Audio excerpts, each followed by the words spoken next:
के अवसर पर आयोजित आज के इस कार्यक्रम में उपस्थित प्रदेश शासन में मेरे वरिष्ठ सहयोगी, स्वास्थ्य और चिकित्सा के मंत्री श्री जयप्रताप सिंह जी, मंत्रिमंडल में मेरे वरिष्ठ सहयोगी चिकित्सा शिक्षा एवं वित्त के मंत्री श्री सुरेश कुमार खन्ना जी, प्रदेश के मुख्य सचिव श्री आर के तिवारी जी, अपर मुख्य सचिव चिकित्सा एवं स्वास्थ्य श्री अमित मोहन प्रसाद जी, अपर मुख्य सचिव गृह एवं सूचना श्री अवनीश कुमार अवस्थी जी, अपर मुख्य सचिव चिकित्सा शिक्षा श्री रजनीश दुबे जी, स्वास्थ्य विभाग के सभी अधिकारीगण और विश्व जनसंख्या दिवस के अवसर पर प्रदेश के प्रत्येक जनपद से जुड़े हुए हमारे स्वास्थ्य विभाग के सभी अधिकारी और कर्मचारीगण, उपस्थित भाइयों बहनों, विश्व जनसंख्या दिवस के अवसर पर मैं आप इस महत्वपूर्ण दिवस पर जागरूक होने के लिए हृदय से बधाई देता हूं, आप सबका अभिनंदन करता हूं और इस पूरे अभियान के प्रति अपनी शुभकामनाएं भी देता हूं। हम सब इस बात को जानते हैं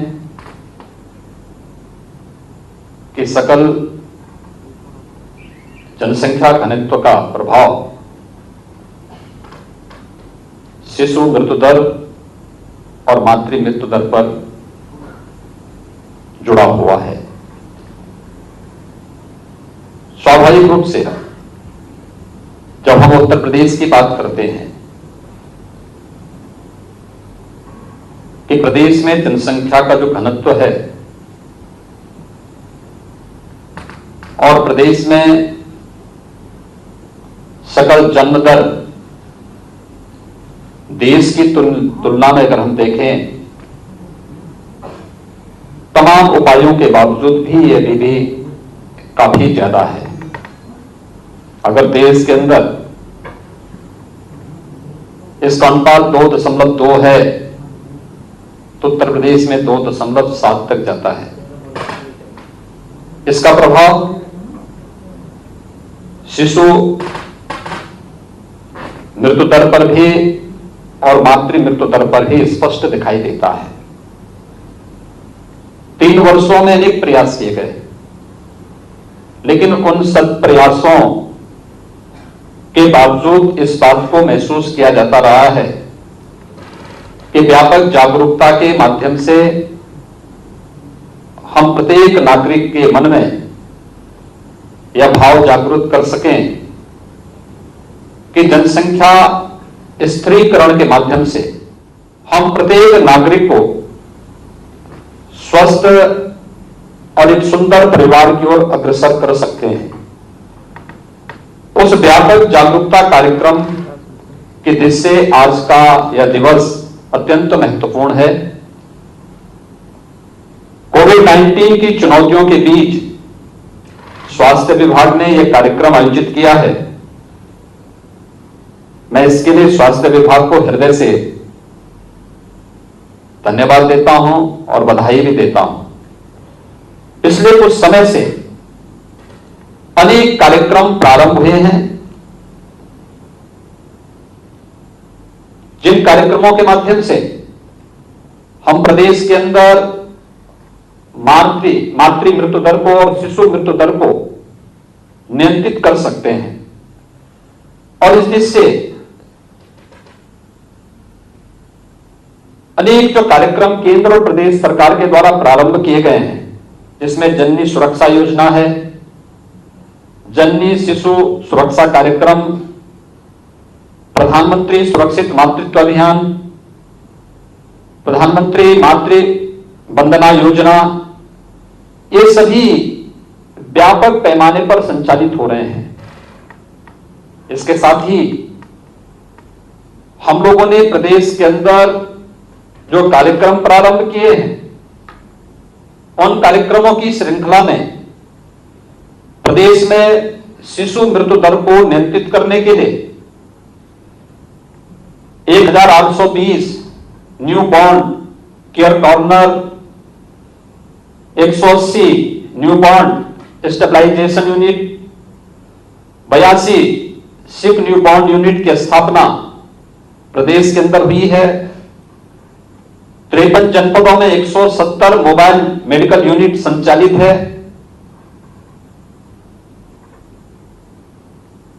जिनके माध्यम से फरवरी 2020 तक 20,58,000 से अधिक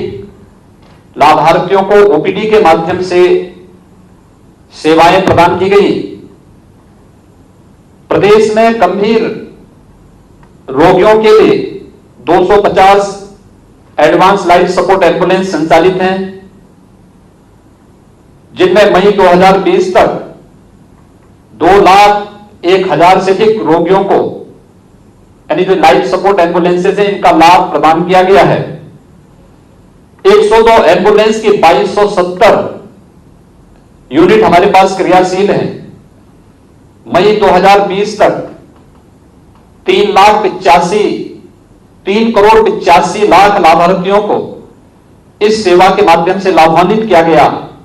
108 एम्बुलेंस की सेवा जो 2200 की संख्या में प्रदेश में है, क्रियाशील हैं। मई 2020 तक 1 करोड़ 48 लाख लाभार्थियों ने इसका लाभ उठाया है। प्रदेश में 242 सामुदायिक स्वास्थ्य केंद्रों पर टेलीमेडिसिन, सामुदायिक केंद्रों पर टेली रेडियोलॉजी सेवाएं भी प्रदेश के अंदर उपलब्ध हैं। यानी इस कार्यक्रम को प्रभावी ढंग से आगे बढ़ाने के लिए प्रदेश सरकार ने जो कदम उठाए हैं, नीति आयोग ने 8 एस्पिरेशनल डिस्ट्रिक्ट बनाए हैं। इसमें मातृ मृत्यु दर और शिशु मृत्यु दर के बारे में प्रत्येक माह इस जनपदों की समीक्षा होती है और उन जनपदों में इसमें कमी लाने के लिए जो प्रयास प्रारंभ हुए हैं,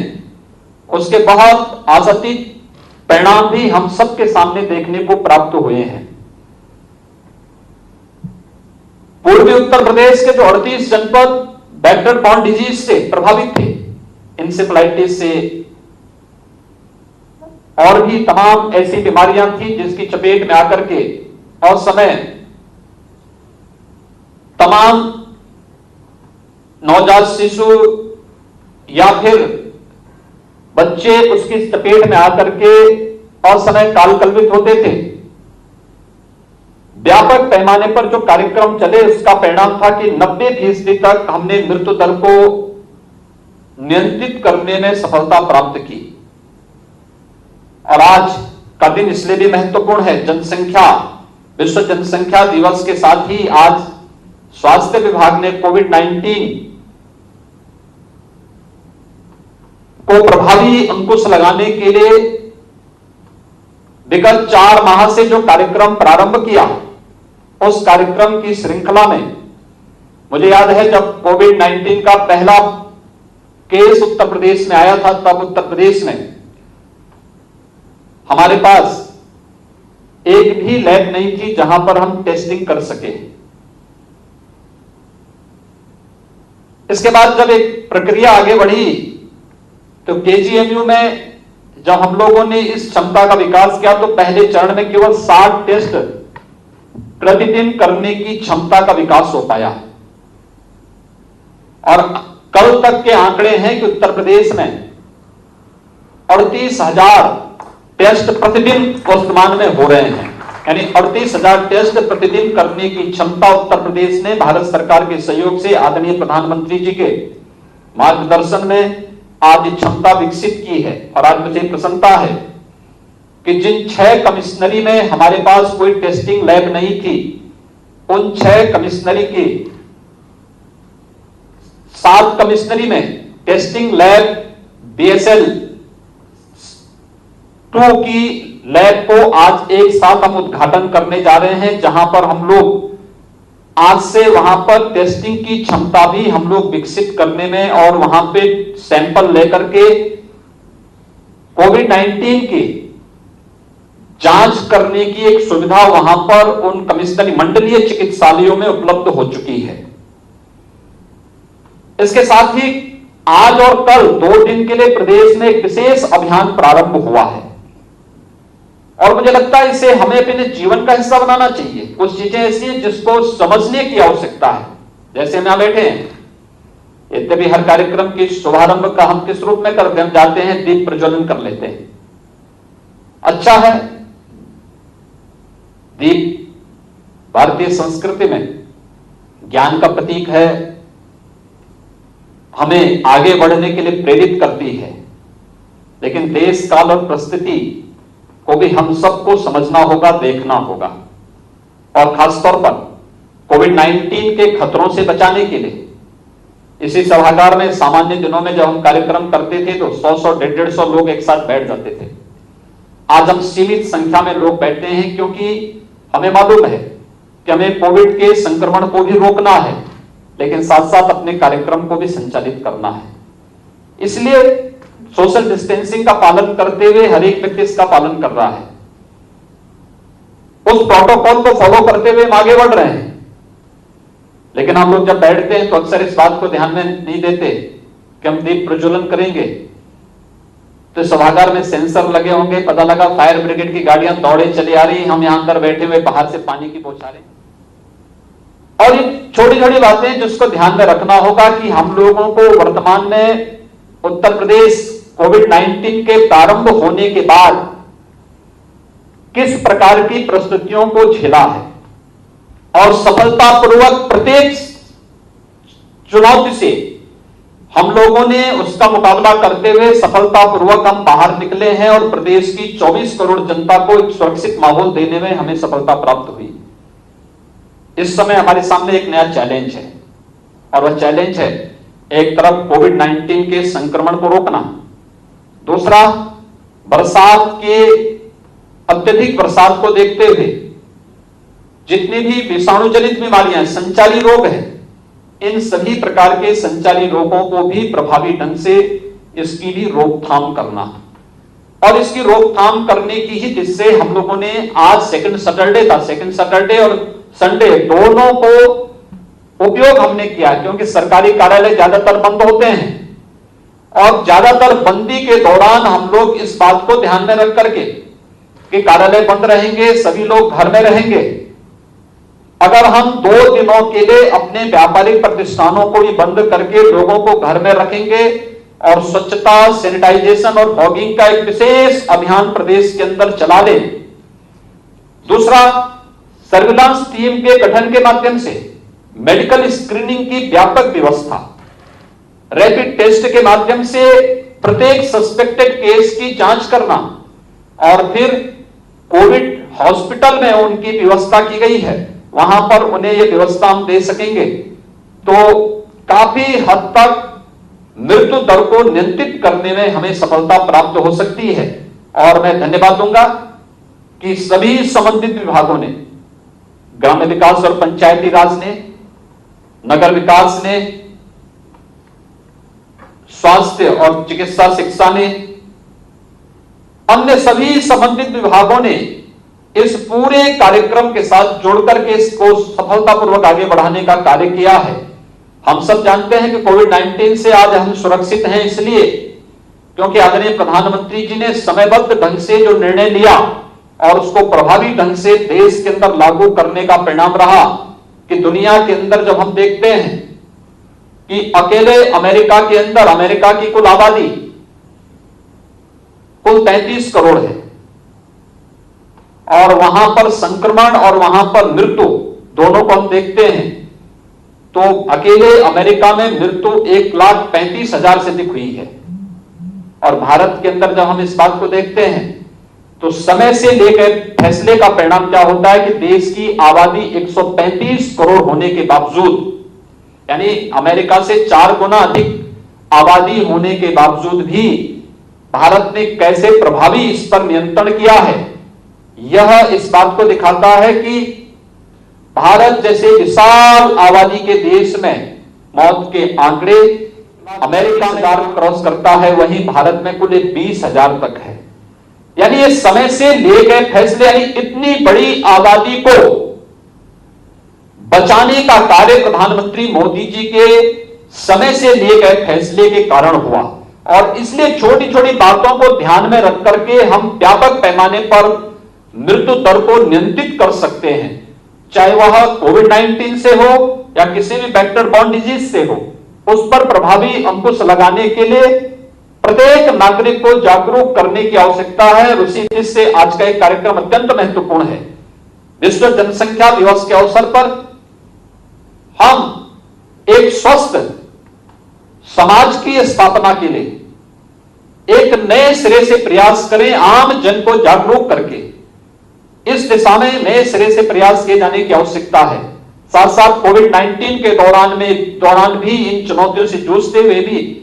या तमाम प्रकार की वेक्टर बॉर्न डिजीज के लिए यह समय अत्यंत संवेदनशील माना जाता है। उस दृष्टि से भी ये कार्यक्रम हमारे आगे बढ़ रहे हैं। ये सारे कार्यक्रम एक साथ आगे बढ़ेंगे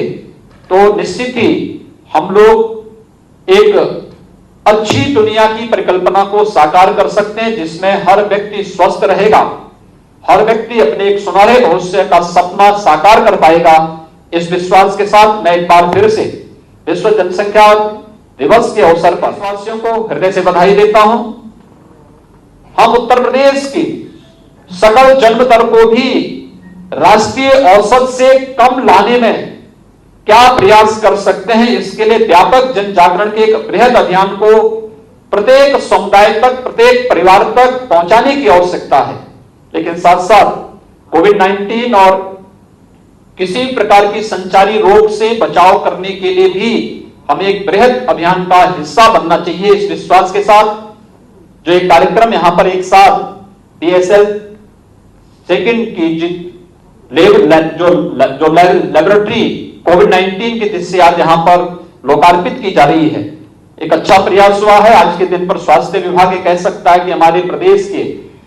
18 के 18 कमिश्नरी में हमारे पास कोविड-19 की जांच करने के लिए टेस्टिंग लैब है। और हमारा प्रयास अब सेकंड फेज में होगा कि हर जनपद में हम एक टेस्टिंग लैब उपलब्ध करवाएं। यह एक नए प्रयास को आगे बढ़ाने की दिशा में किया गया प्रयास है। चिकित्सा शिक्षा ने पहले ही प्रत्येक मेडिकल कॉलेज को इसका केंद्र बिंदु बनाया है और हर मेडिकल कॉलेज जो गवर्नमेंट के द्वारा संचालित है वहां पर BSL 2 और BSL 3 लेवल की जो टेस्टिंग लैब बनाने की जो कार्रवाई युद्ध स्तर पर वहां पर बनी भी है, बन भी रही है। मैं इसके लिए इन दोनों विभागों को हृदय से साधुवाद देता हूं, अभिनंदन करता हूं, विश्वास करता हूं कि प्रदेश की 24 करोड़ जनता को कोविड-19 और संचारी रोगों से बचाने के लिए हम अंतर विभागीय समन्वय के माध्यम से बेहतर परिणाम लाने में सफल होंगे। आप सबके प्रति मेरी शुभकामनाएं। धन्यवाद। जय हिंद।